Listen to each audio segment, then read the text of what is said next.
Good day, I'm Babrosalas Baguio and I'm here to talk about the case of Chavez versus Gonzales of February 15, 2008 and its correlation to Republic Act 4200 or the Anti-Wiretapping Law of the Philippines. The case of Francisco Chavez versus Raul M. Gonzales revolves around the issue of speech and expression, particularly in the context of media censorship and its interplay with the Anti-Wiretapping Law of the Philippines or the Republic Act 4200. The case centers on the conflict between government's role in regulating media and constitutional right of individuals and the media to freely express their opinions without undue government interference. The case is primarily concerned with the issue of prior restraint imposed by the NTC or National Telecommunications Commission and the DOJ or the Department of Justice, particularly in relation to the airing and dissemination of the so-called Garci tapes in the Philippines. The tapes purportedly wiretap conversations that allegedly involved the then President Gloria Macapagal Arroyo and the election officials discussing the election fraud.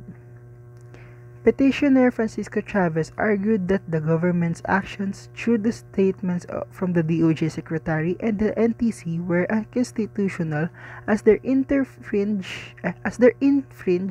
on the freedom of speech and the press guaranteed by the Constitution. Specifically, these government officials issued warnings against airing the tapes, citing possible violations of the Anti-Wiretapping Law. Chavez contended that these actions were an undue suppression of media freedom and an infringement to the public's right to information. The key facts of this case include the issuance of two separate warnings against the airing and disseminating of the Garci tapes. On June 8, 2005, Secretary of Justice Raul Gonzales warned reporters and media personnel that airing or disseminating the Garci tapes would violate the Anti-Wiretapping Law and could result in criminal prosecution. This warning was later followed by a press release from the NTC on June 11, 2005, in which the NTC cautioned media owners and operators about the possibility of penalties for airing or broadcasting the tapes, suggesting that doing so could be construed to a violation of the law. These warnings, particularly the NTC's press release, were perceived as threats that could lead to the suspension or cancellation of broadcast license, essentially warning media outlets not to air the tapes. Chavez filed a petition arguing that these actions amounted to a prior restraint of the freedom of speech and expression, as they are designed to intimidate and to prevent the airing of the tapes. The main issues presented in this case are whether the actions of DOJ Secretary and NTC violated the constitutional right to freedom of speech of the press. Specifically, the issue revolves around whether the warnings issued against airing the Garci tapes constitute prior restraint. Another one is whether the Anti-Wiretapping Law was being misused or misapplied in this context. The key concern was whether the warnings of DOJ Secretary and the NTC were in accordance with the law or whether they are merely an attempt to suppress a controversial story, thus infringing the public's right to access and discuss important information. And lastly is the extent of the government's authority to regulate media's content.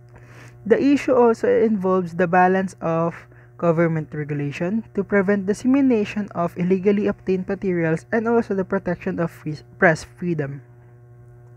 The Supreme Court ruled that the actions of NTC violated the constitutional right of freedom and speech of the press.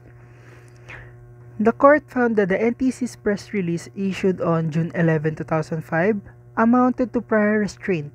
The court concluded that the warning issued by the NTC along with the threat of sanctions against media outlets had a chilling effect on press freedom. The warning has deemed a direct and clear attempt to prevent media organizations from airing or broadcasting Garci tapes, thus violating the constitutional protection of free speech. However, the court did not rule in favor of Chavez regarding the warning issued by Secretary of Justice Raul Gonzalez. The court found that there is insufficient evidence of the chilling effect resulting from the DOJ's statement. It was concluded that the warning given by the DOJ did not meet the threshold for prior restraint because there was no clear or direct threat to prosecute anyone for airing the tapes. And also, there are no substantial evidence for an actual infringement on media freedom. And also, there are no substantial evidence of an actual infringement on media freedom was presented. This case offers several important lessons. It is the importance of protecting free speech and media freedom. One of the most significant takeaways in the affirmation of Philippines' commitment to the freedom of expression. The case highlights the potential dangers of government overreach in regulating media's content, especially in sensitive cases where the government's actions could be perceived as an attempt to suppress victims and criticisms or controversial discussions. Secondly, it is the concept of prior restraint. The case illustrates the importance of protecting individuals and institutions from the government censorship before expression has occurred. Prior restraint, as emphasized by the court, it is a serious concern in democratic societies and should be avoided unless there is a clear or present danger to the national security or public order. Thirdly, it is the balancing act between press freedom or freedom of expression and also the anti-wiretapping law.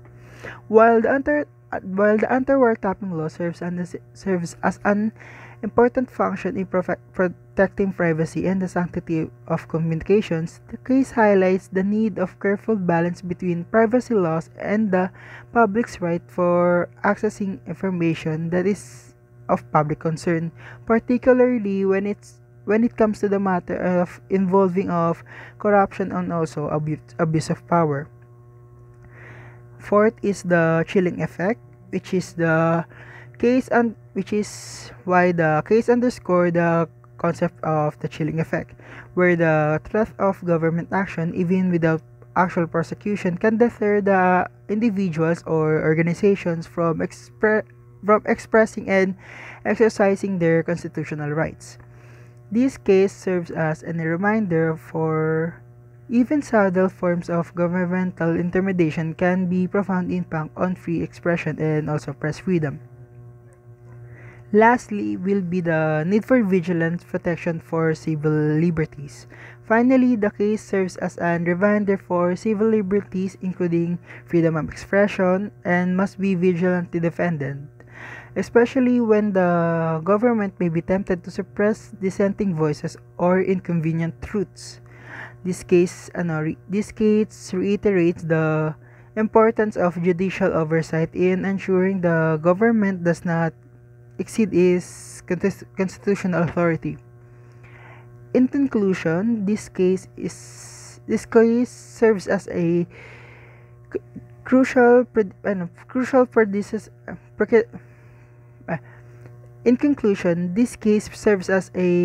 precedent in the ongoing struggle to balance the protection of national security and privacy with the fundamental right to freedom of speech and also the press. It also reinforces the idea that while government regulation is important, it must never come to an expense of fundamental freedoms guaranteed by the Constitution. Thank you.